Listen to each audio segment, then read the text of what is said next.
Visual in Jesus' holy mighty name, amen? Amen. It's so good to be found in God's house today, and I'm excited to kick off the very first strap sermon. And someone asked me, what is strapped? It sounds so strappy, but the truth is we cash strapped, right? We cash bound, or we cash deficit, or whatever it may be. We have a bad perspective on money, and today I'm going to teach about having a good perspective on money. So, just by the show of hands, how many of you would think that a little bit more money would make life a little bit more better? A little bit more money would make life a little bit more better. If you lift your hand so high, I can't see it. Right? How many of you? Right, okay, very good. Right? So majority of people think a little bit more money will make a little life better. I think that as well. And I'm going to show you something. Dave Ramsey, financial expert, he gives us a quick fun note. He says, money is fun if you got some. Everybody say with me, money is fun, if you got some. The problem is, a lot of people don't got some. Right? A lot of people don't got some. And the reason being, for me, I believe that this is my excuse for not having a lot, is because I've done lots of stupid things with my money. Right? I don't know if anybody can say amen to that. I've done a lot of stupid things with money. Who has done stupid things with money here today? Right? We bought things off the internet that is the wrong size, wrong color, in fact it never came. Many things. We bought Dora the Explorer DVDs for my daughter, and it was in Chinese. The whole season of it. Right? And I thought I was getting a good buck for my money. Right? I thought, yeah, this is a deal and a half. Right? Yeah, it was in Chinese, but at least when there's some good out of it, my daughter can speak Chinese now. Not like we know what she's saying. Right? But when we speak about finances, there's always a guilt that comes upon each and every one. I already started feeling guilty. Right? When I started sitting and doing the prep for the sermon, is that the idea behind this is we don't want you to feel guilty. We want you to learn from it. Right? So from the very onset, I'm going to say no guilt. Right? So let's shake that guilt off. So everybody will just do this with your shoulders. Shake the guilt off, right? You can shake that guilt off. So at least now we'll be able to understand why we're teaching this. And amazingly, when we shared the video Easter Sunday, and actually the video was only posted on Tuesday, we actually had the biggest and the most response from this strapped video than by far than any other video we have posted at Sinai. Amen. We had over 4,000 views. 4,000 views. People around the country were asking me, please share this video. And it shows that so many people actually are longing to find a way to be debt-free, to have X amount of cash, to live a money-filled life. But today I'm going to give you a bit of foundation on money and how our heart and our money is connected. So everybody say with me, heart and money are connected. This is what we call a godly perspective on money. So if you have your sermon outlines, I'm going to show you two things. If you have your sermon outlines, if you're here for the very first time, it's not a test. It's for you to just pull in and you can stay with us for the rest of the service. You know exactly where I am, but notes for you to take home. And then there's an orange card. There's an orange card in your blue folder as well. So I want everybody to pull out that orange card. This is very important. I'm going to give you a minute or two. So maybe we have okay, you've got music playing in the back. Put that a bit louder for me in the next 2 seconds. And what I'm going to do, I'm going to give you 3 seconds to fill this in. I'm going to tell you why, right? Firstly, today I'm going to give you a biblical foundation of money and how our heart is connected to money. Next week, we're going to get very, very practical. Everybody look at me.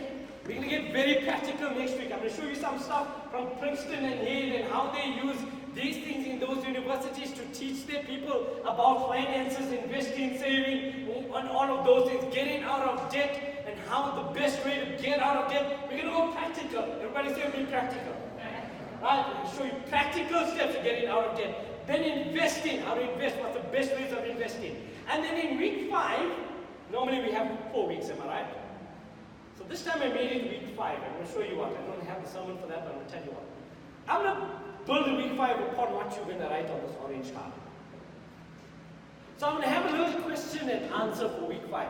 Whatever, maybe put the main lights on for us, so we're going to fill this in very quickly. So what's going to happen is you're going to put the top 3 financial questions you have, the top 3 money questions you have, and in week 5, we're going to tackle that. We're going to go, is that all of it? We're going to go deep into what we can answer for you financially. Whatever your question is, it's fine. So can I have music for the next 1 minute? And then I'm going to give everybody a minute to fill this card in. You're going to drop it into the offering basket when we're done. Easy?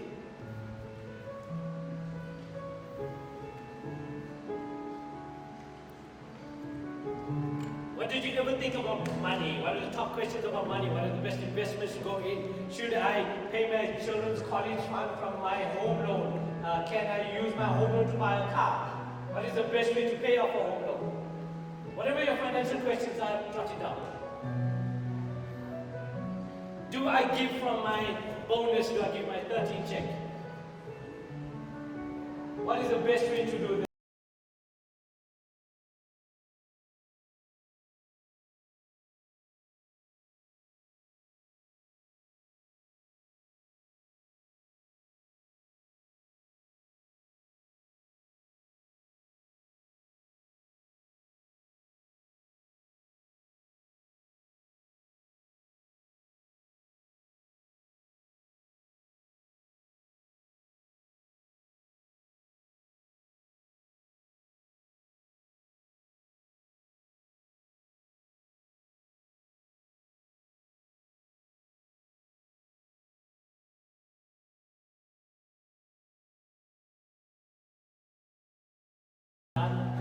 Okay, so it's more, right? So keep that card away, and then we're going to drop in the offering, and I'm going to build the sermon out of that questions that you want to have. Okay, very quick. So let's go back into our outline. The scripture we're going to base the entire 5 weeks on is found in Proverbs 22, verse 7, written by the richest man of that day. His name was Solomon, and he would still be the richest man even today. That's how big and how rich he was at that time, right? And the verse goes, the rich rule over the poor, and the borrower is servant to the lender. So everybody say it would be servant. Servant. The borrower is servant over the lender. Now the Hebrew word, in the outline you'll find there, it's very hard to read, it's ebed, right? Ebed. It's a Hebrew word and it means a servant, a slave, or it means in bondage. Everybody say me in bondage.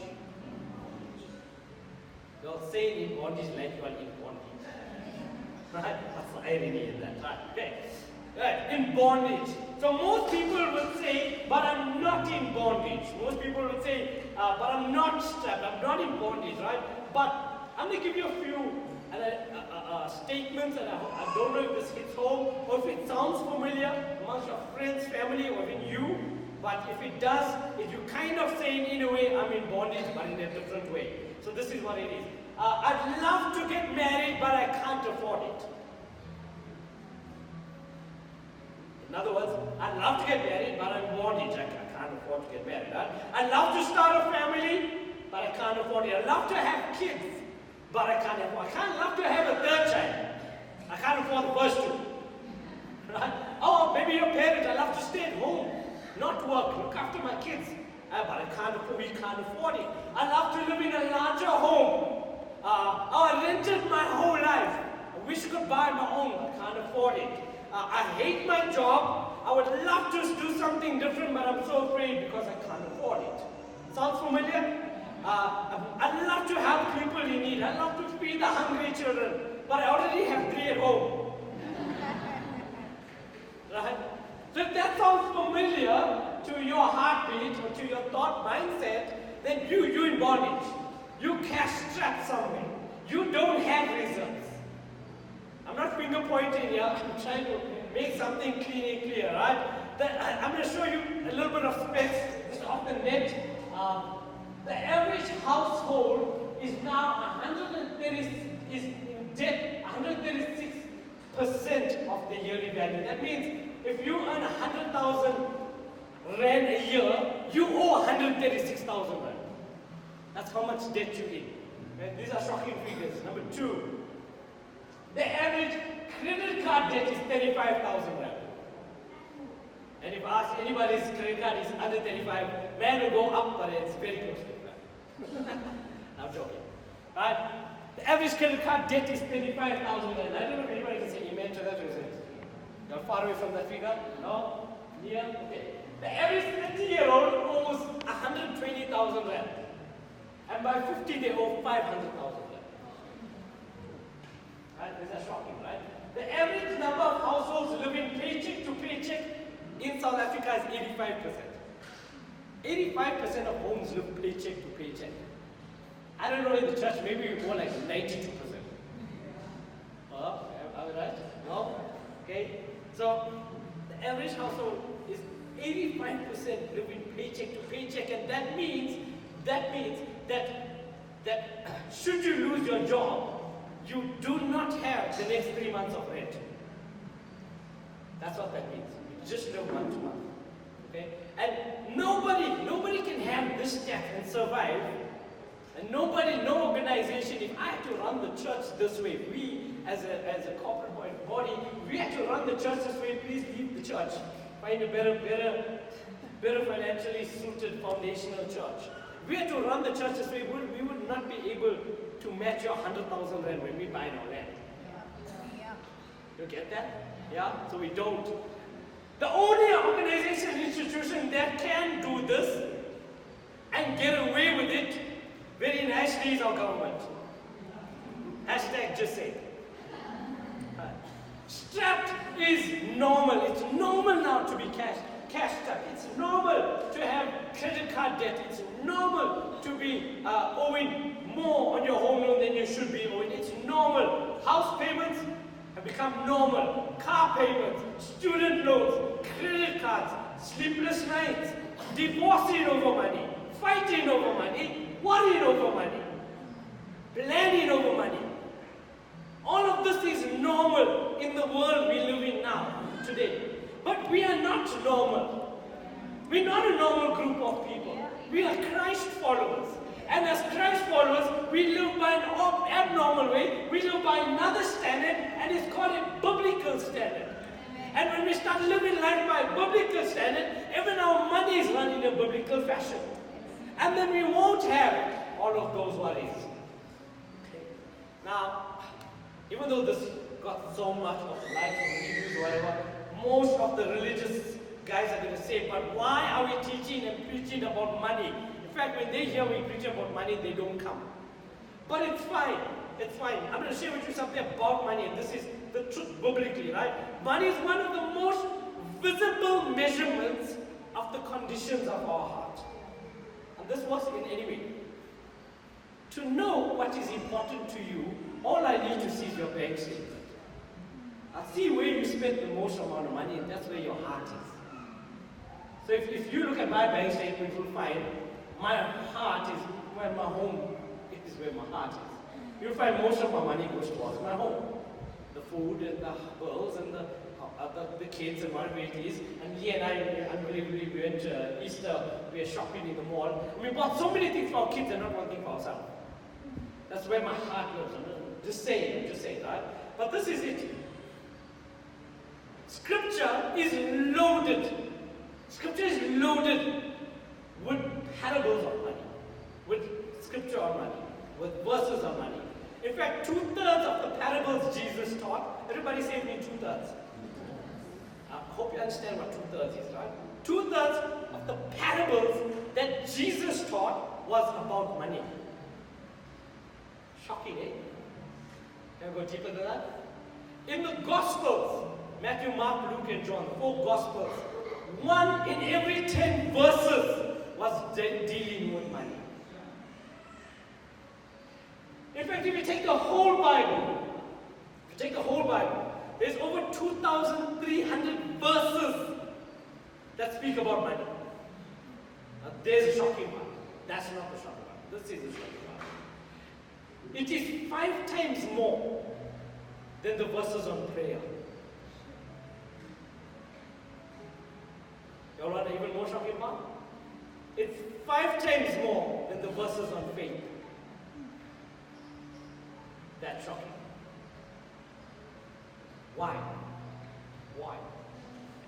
Why in the Bible is there so much information on money, or debt, or owing, or paying, or anything to do with finances? Why? Because the way we handle our money, the way we handle it, is the best outward measurement of our inward spiritual condition of our heart. The best way to see a person what they love most. But today I'm going to touch quickly on temptation of money and things. So if you hit your outline quickly, number 1, we are tempted to serve money. Everybody say we serve money. Matthew 6:24 says, no one can serve 2 masters. This is Jesus speaking, right? It says nobody can serve 2 masters. Either he will hate the one, he'll love the other, or he'll be devoted to the one and he'll despise the other.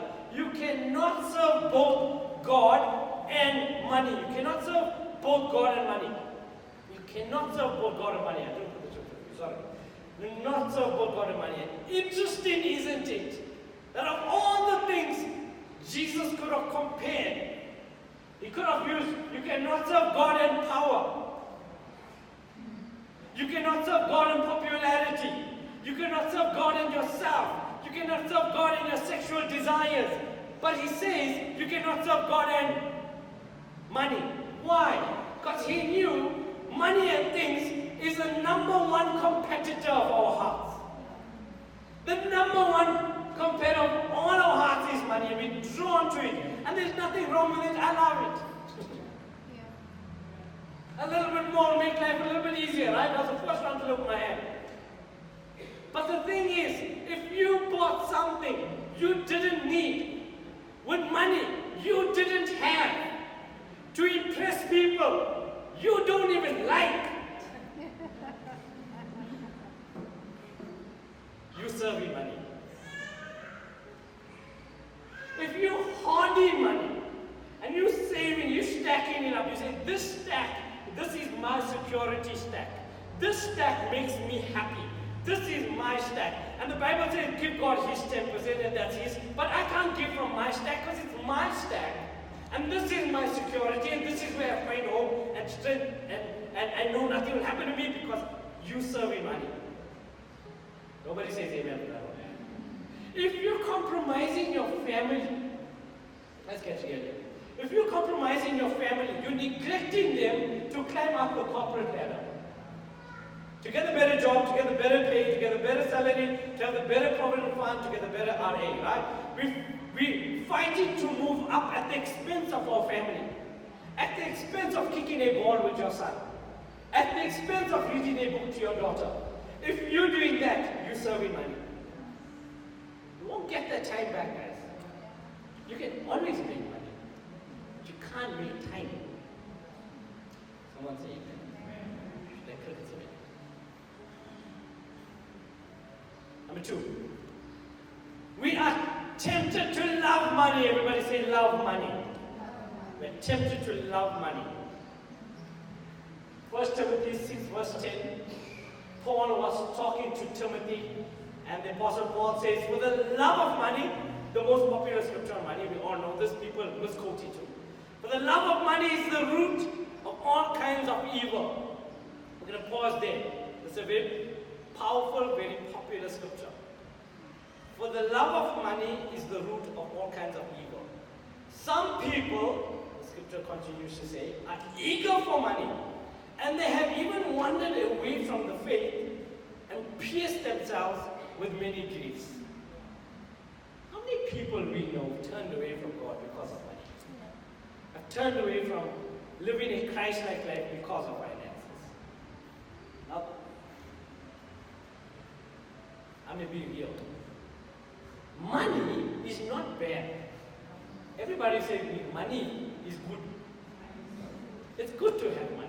It's not a bad thing. It doesn't say, well, money is the root of all kinds of evil. It says for the love of money. And if we're tempted to serve money, and if we're tempted to love money, that's the problem. We can't serve money and we can't love money. But we can use money for for good. Right? Now, there's lots of people who think that if you don't have a lot of money, you don't love money.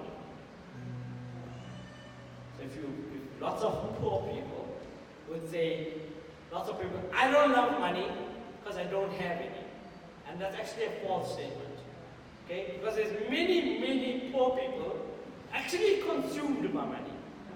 They worry how to get it, they consume with using it, they consume with having more, they get angry if you buy a new car. Understand? Then the opposite is also true. Rich people obviously love money. That's not true. Someone say amen. Rich people don't obviously love money. That's not true. They have money because they're good at what they do. They have money because they learn to use money wisely. They have money because they learn to leverage money. They learn to invest money.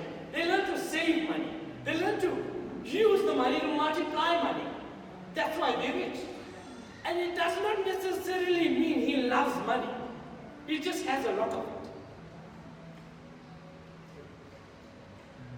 So they use money, save money, invest money, but money doesn't have them.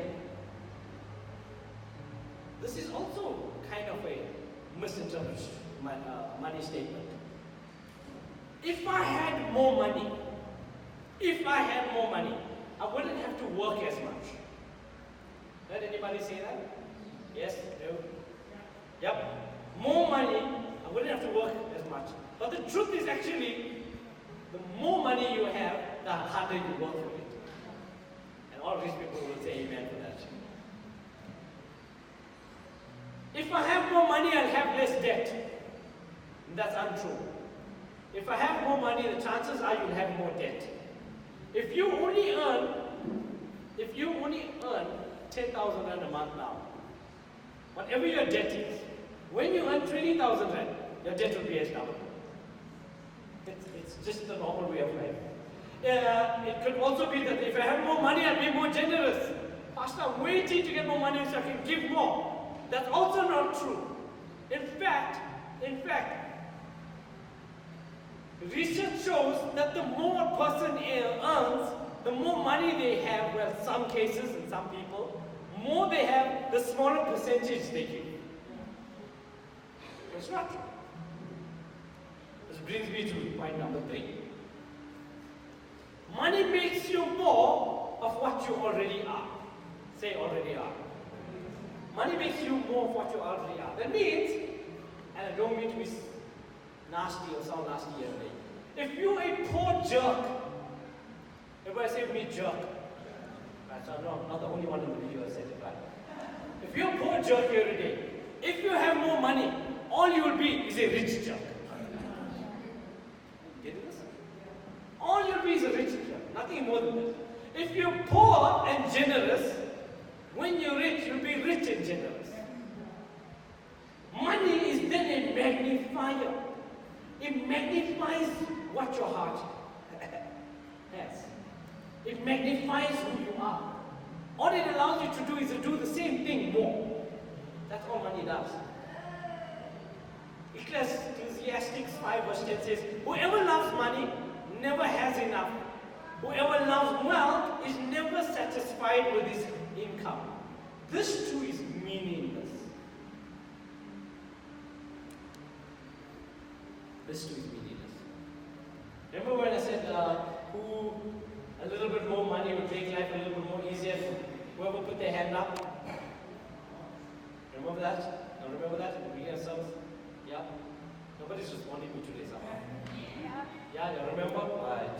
So turn the person next to you and say, he got you. He got you. Right? He got you. That was a trap. I set you up. I set you up because now, that means all of us fall in that whoever loves wealth is never satisfied with his income shopping. Right? He got you. Many of us are under money's power. We don't even know it. We don't realize it. And if I start the whole 5 weeks, if I start off with a good foundation, if you understand about the love of money, you never thought about it before. But we're making you aware. If you thought about serving money, do we serve money or does money serve us? Number 4, this is a very powerful point. The issue isn't how much we make. The issue is actually how much we spend. That's the big problem that we have. In fact, I probably would need a 3-month sermon series on how to spend money next week. Right? But I'm going to teach you this week. Next week, sorry. Right? The issue isn't how much you make, it's how much you spend. We live in a society, our culture, where we are from, we don't have an income problem. Everybody say the income problem. We have a lifestyle problem. We live far beyond what we earn. That's the problem. A real indication, and it's a real indication of a spiritual problem. If we're doing that, if we live far way beyond our means, it's a spiritual problem. And maybe just be the first time you're hearing that, the first pastor that's saying that to you, I'm going to say it one more time. If you're living way beyond your means, it's a spiritual problem. It's a spiritual problem. We're searching for materialism to fill a need that only a God can fill. That only Christ can fill.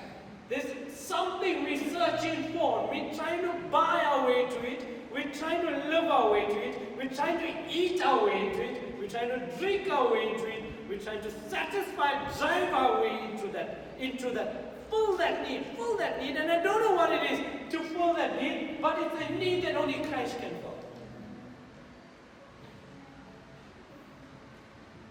Because when we believe that most of our problems can be solved by more money, it's a spiritual problem. Because most of our problems can only be sorted by God, not by more money. But aren't we tired of living in the norm and doing the normal, spending like normal, living in debt like normal? Aren't you tired of being strapped, being cash strapped, using your credit card, like maxing out your credit card, and it's only the 8th of April? It's only the 8th of April. And aren't you tired or you hate not having to buy your son that thing you wish you could buy for his birthday? And don't you hate living under the power of money, serving money, loving money? Let's call it for what it is, guys. Be bold.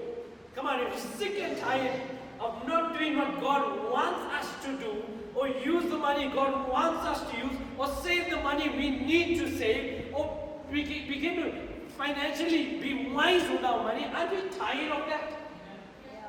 Aren't we tired? Well, let me give you a godly perspective of money. I hope this clears up some of the questions we have, right? So godly perspective of money. Firstly, this is very important. If you are a believer today, if you are a Christian today, if you are saved, if you believe Jesus Christ is Lord, this is it. We don't serve money, we serve God. Let's make this a big bold statement, right? Maybe I should put it on a poster, or maybe I should put it on the big screen there, or maybe I should print out a big banner and stick it in front of the welcome area for the next 5 weeks so we can see. We don't serve money, we serve. That was a very bad one. We don't serve money, we serve God. We don't serve money, we serve God. We don't serve money, we serve God. We are not in bondage to it, and we are not slaves to it. Because we are saved and freed by the Lamb of God. So we don't serve money, we serve God. Now this is it. Money serves us as we serve God. We don't serve money, we serve God. But money serves us as we serve God. Are you getting the statement? We don't serve money, we serve God. But money serves us as we serve God. How can money serve us? What am I talking about? I'm going to share with you quick. Money can serve us in many ways. So I was flying over to Cape Town with my family. We needed to take Zach to for a heart op at Christian Bernard. And there was 2 ways of getting there. One, we could hire a very big caravan combi because we need to take 1 month of luggage with us. We're going to stay over for 3 weeks in Cape Town. And we could have drove that combi for the next 3 days to Cape Town. Remember, we had a very sick child with us, right? My kid needed to go for heart op, if you didn't know that. So for 3 days we needed to travel. This is it. We needed to stop 2 times before we get to Cape Town. So it's the expense of the combi, it's the expense of 2 different accommodations just for us to reach there. Or one night if we shared the driving. Or we could all book a flight and just fly to Cape Town. It would have taken us 2 hours. What would have taken 2 days would now have taken 2 hours. The doctor even advised, please don't be too long in the car with your son, he can't manage to travel for very long. So we had pushed, we said, no, let's do this, let's fly. And so we flew. So how can money serve us? We saved 1 day of our trip by flying. Are you getting this? Okay, this week alone, how can money serve us? We're on a big project, we put in more billboards in Ladysmith, and as we begin to engineer those billboards, I was caught this week because it was Easter, and I only got to work on Wednesday, I think, or Thursday, and I needed to do Thursday, Wednesday, so I'm saying the days wrong here, exactly. Thursday, Friday, Saturday, and in 3 days I needed to do 5 days of work. So how can money serve us? All I needed to do is hire another engineer to work with me, another welder to work with me, and suddenly the 5 of us could do 5 days of work in 3 days. Are you getting this? Money, and it bought me time. It bought me time. It allowed me on Wednesday for a holiday I could go with my family to Newcastle. It allowed me time. Maybe you might hire a maid. You might hire a house lady, whatever you call her, right? A house cleaner. It allows you with more time, and it blesses somebody else with an income. Money can serve us. Money gives us more options. Everybody say be more options. Right. If you don't have money, for Easter you probably went to grandma's house for your holiday. If you have lots of money, you can take grandma to Europe for a holiday. Are you getting this? Yeah? If you don't have money, you probably were sleeping by your cousin's house on the floor. I'm not belittling anybody here. Right? Probably slept by your cousin's house on the floor, right? Don't have a lot of money. If you have a lot of money, you and your cousin will go to Sun City. Money can serve us. It can help us to enjoy life. It can help us to, God gave us life to enjoy, guys. And money can serve us. It can give us more time. It can allow us to do things better. It can equip us to be more efficient in life. My wife doesn't have to hand wash the clothes in the tub. You can buy a washing machine. Money can serve us. Can I give you a biblical truth? Money can serve us. But money can serve us as we serve God. We don't serve money. And if our heart is after money all the time, and it's the focal point of our heart, if money is always the core of it, then we serve money. How are we going to get more? Where are we going to get it from? How are we going to use it? We begin to serve it. And we mustn't serve it, it must serve us. Maybe you come into Sinai for a few weeks, a few months, and you say, I love what God is doing here at this church. I love this blue church. I don't know what it's called Blue Church. I like this blue church here. And you know what I like to do with this blue church? I like to give into this blue church so they can continue doing what they always do. Money can serve us as we serve God. I saw an ad on TV to feed hungry children somewhere, and I'd like to sponsor one of those hungry children. Why not sponsor 3 hungry children? I got 2 kids, I like to sponsor 2 kids. You know, money can serve us as we serve in God. We're not cash strapped, our mindset are strapped. Our mindsets are strapped. We don't have a proper focus and foundation of how money works. And therefore we don't have a proper way of using it. I like that little ad I see on the net all the time. The guy with his wife, and he says, how did you brake the car? She said, well, there's first gear, second, third, fourth, fifth, and then race mode. So I was using it on race mode. Right? Come on. I want to get really transparent with you. Let me give you a little bit of our story in the next, I only got 7 minutes left. So I'll do it in 3. Our story. Lee was in business banking at Standard Bank. And even though she was a business banker at Standard Bank, for us, she studied banking, it was her career. But we had to choose a new lifestyle to that. I was in business with Durando, and I had to choose a new, and I said, Lord, what do you want for us as pastors? What do you expect from us? And He needed more time from me. He needed me to be bold enough to step a bit into more ministry and less business. We wanted her to step more into kingdom and less banking. And we wanted to choose careers that allows us more time. Okay? So it allows me to serve you in the evenings. I can meet with people and pray with them. It allows us to do sermon preps. And you know we way in advance of what we do, right? So it allows us more time to do what we do better.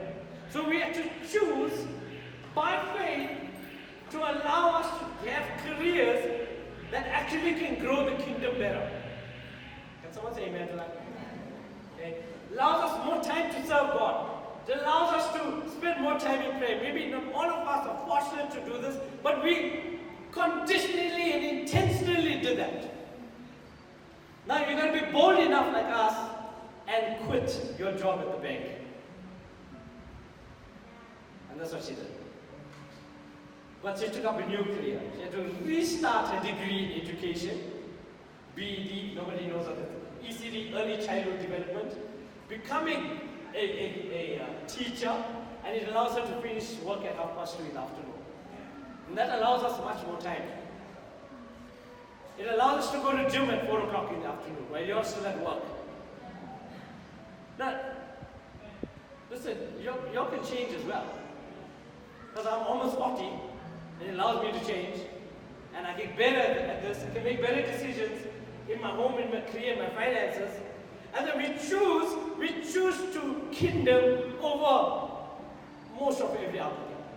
We choose kingdom over our clunky car. Everybody say me clunky car. I choose to drive my clunky car, and all the boys in praise and worship laugh at me because it breaks every month. You got VIP ticket at the mechanic. But I choose to carry on driving my clunky car if it means me continue building the kingdom. And I don't expect everybody to think like this, but I want to show you something. The reason being, I choose not to spend 200,000 rand over the next 5 years over something that will only be worth 50,000 rand. Get it? But I will buy something that's 500,000 rand, that in 5 years' time will be worth 1 million rand. So it's not that I won't spend money, we do spend money. But we spend money on the right things. And this is it. Did you ever meet debt-free people? You met debt-free people? They're kind of weird. They're weird, right? I'll tell you why they're weird. They're giddy. Everybody say they're giddy. They're like giddy people. Right? Why? Because they don't fight about money. They don't worry about money. They're not cash-strapped. They don't have this thing over their head about why I'm going to get it, what I'm going to do with it, and how I'm going to use it. They're weird people. And the thing is, it just doesn't allow them to be tithers. It doesn't allow us to be a tither. It allows us to be a channel for God's kingdom. We think it differently. We think it very different. Our mindset is different. We live way below our means. I'm being transparent with you guys. I'm not saying this to brag. I'm saying this so you can learn and be equipped, right? We live way beyond our means, and we actually give away more than we save. That is weird. That's weird. Nobody does it. It's stupid. It's illogical. To give more money than you save. Because normally we'd save more money than give, right? Weird. But guess what? It works. It works. We have money. Please, nobody come ask me for a loan. I don't have so much money. Leave me alone.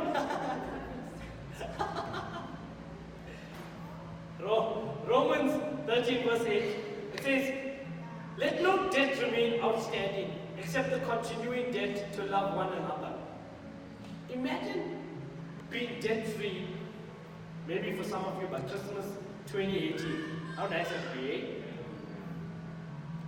or maybe you like some of us and you have a lot of debt. What if I could tell you you can be debt-free by Christmas 2019? Max. Maximum Christmas 2019. You'll be debt-free. Come on, join me on this, guys. Don't you want to be debt-free in 2019? Do? You do? Join us for the next 4 weeks. I'm going to teach you an 18-month plan to be debt-free. An 18-month plan to be debt-free. And it's possible. Why? Because you don't serve money, you serve God.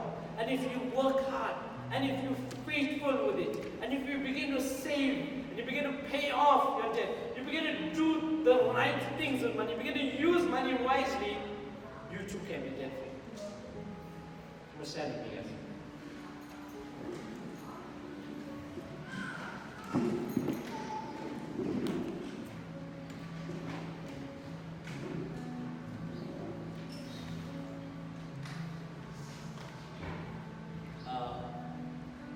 Every head bowed, every eye closed, because I don't want anybody looking around. I'm going to ask you guys a question.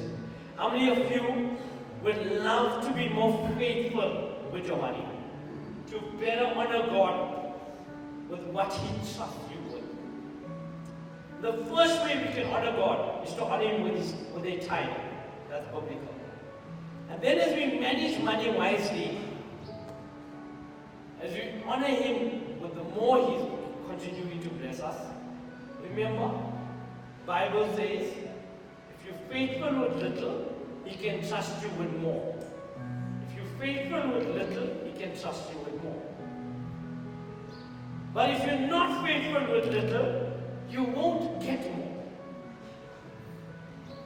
And He can't trust you. Come on, every hand lifted up. Father, I pray that your Spirit would minister hope and faith. And I know for many of us this is painful. As we look at the mistakes we've made, the money we've wasted, we feel horrible about it. We feel hopeless that we can never get out of this debt that we're in. But I pray, Father, as we begin to seek you, that you would build our faith, that we would find what is possible, and that you would give us the wisdom, Father, to wisely manage the money that you've given us for your glory. God, I pray that there would be those who honor you with their tithe, those who would be stirred to faithfulness, to face the debt that we dug in our own lives. And that we ask for your Spirit to give us the help. God, help us to be debt-free. God, help us to grow to where we don't serve money, where we serve you, where we're not in bondage to money, where money serves us, Father. That, Lord, you would spark a fire that would grow in each and every one of your people today. That, Lord, they can begin, Lord, to give towards the kingdom that would change generations to come. That, Lord, they would truly honor you with what you have given them. I pray, Father, for those who can't give now, Lord, may you begin to give them an ability to be debt-free. Free them from that bondage. Help us, Lord, not to be strapped, not to be cash-strapped, not to be financially strapped. Father, change our mindsets and give us a hope this next few weeks as we spend together, as we dive deep into learning practical steps to be debt-free, to saving, to investing. And Father, you will help us to expand your kingdom, I pray. I hope God's people say amen. Amen. Come on, give God a shout of praise.